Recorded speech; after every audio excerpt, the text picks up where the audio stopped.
Aduh, dampaknya baik apa buruk? Kita lihat aja dari ini nih ya.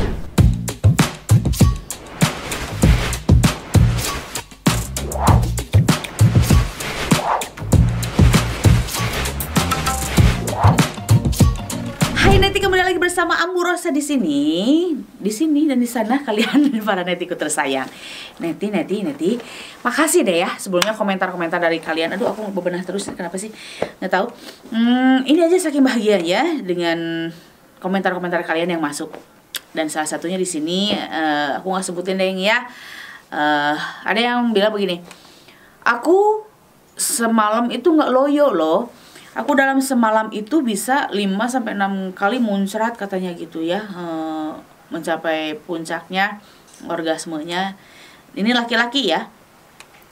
Aku bisa 5-6 kali, aku nggak loyo kok, aku nggak lelah kok, aku wajar nggak sih kayak gitu, bisa 5 kali kayak gitu. Kalau masalah kewajaran ya mungkin semalam itu wajar-wajar aja. Kalian bisa mau 5-6 kali, berarti kan begadang nih semalaman nih ya. Misalkan dimulai dari jam 9, beres-beres jam 3 mungkin ya. Nah, karena itu di situ ada jeda. Berarti dianggap ya kuat lah ya, stamina oke, kuat.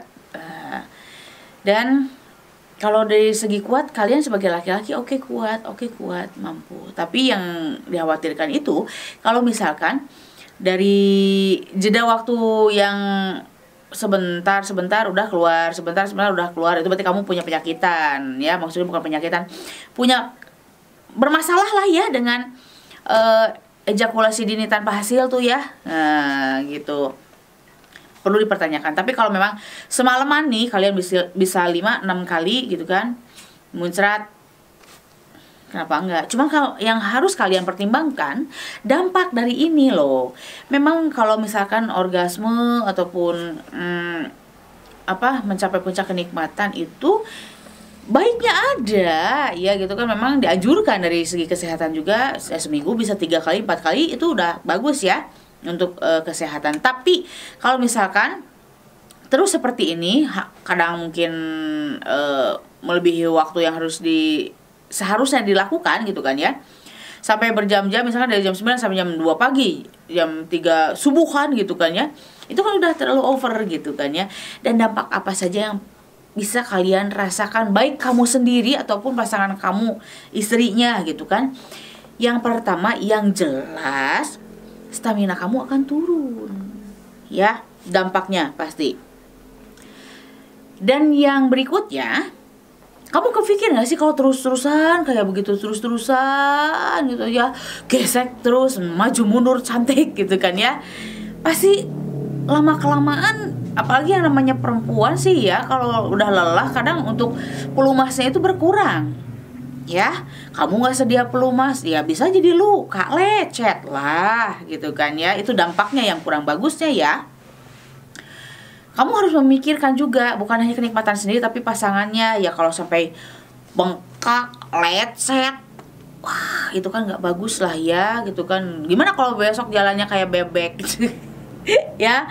Kemudian selain daripada itu, berikutnya efeknya, otot kalian itu bukan malah jadi enak, malah jadi tegang, sakit-sakit badan. Karena apa? Mungkin dari jeda waktu yang lama itu gak mungkin dong posisinya biasa-biasa aja, pasti segala posisi dicoba, bener gak?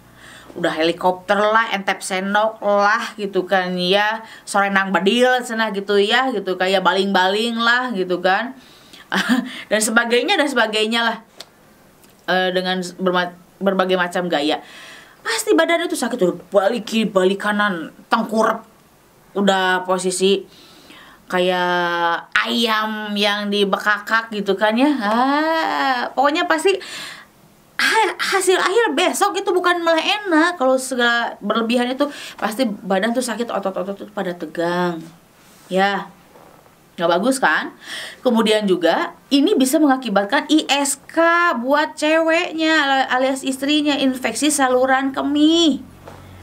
Terus jadi agak tersentuh, jadi ada peradangan nantinya gitu kan. Sedangkan area vagina dengan kantung kemih itu kan dekat gitu kan. Jadi salurannya nanti terluka, jadi bisa kena infeksi saluran kemih dan itu sakit saya. Aduh, aku pernah merasakan infeksi saluran kemih itu mungkin karena bakteri ataupun karena apa, entah gitu, air yang kurang bagus ketika kita cebok. Aku pernah merasakan itu dan amazing pokoknya. Jadi jangan berlebihan. Kemudian juga selain daripada stamina drop juga kalian bisa dehidrasi.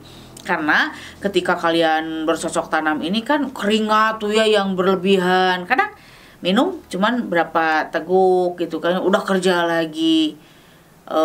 Dengan bermandikan peluh dan keringat itu kan bisa dehidrasi ke tubuh, nggak bagus juga sayang ya.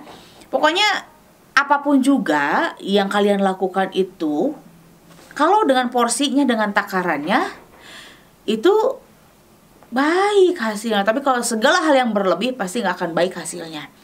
Kalaupun misalkan kita diibaratkan ya, kita makan nasi itu kan bagus buat tubuh kita, tapi kalau secara berlebihan ya nggak terkontrol kan akhirnya akan jadi penyakit juga ya. Nasi juga akan kena diabetes dan sebagainya gitu kan. Pokoknya lakukanlah berhubungan suami istri itu dengan secara normalnya. Jangan pengen dilihat dari kuat dan hebatnya, tapi dilihatnya dari kualitas gitu kan ya.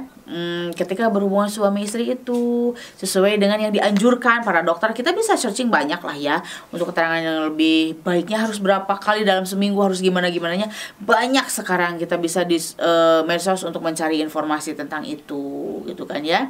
Sekali lagi, dampaknya kurang baik kalau segala hal ini, apalagi dalam berhubungan suami istri, berlebihan. Ya, yang wajar-wajar aja, yang normal-normal aja, yang sehat-sehat aja. Semuanya enak, semuanya nyaman, bisa menikmati hubungan yang berkualitas. Gitu ya Neti ya. Mudah-mudahan ada manfaatnya buat kalian semua apa yang Ambu bicarakan, apa yang kita bahas kali ini. Dan sekali lagi yuk dukung video Ambu Rasa seperti biasa. Caranya like, comment, share, subscribe. Komentarnya ditunggu lagi nih ya. Buat kamu nih yang berkomentar seperti ini, sok pikirkan lagi, oke? Dan jangan lupa tekan loncengnya biar setiap ada video yang terbaru dari Ambu Rosa, notifikasinya hadir buat kalian semua. Jadi see you next video and bye-bye.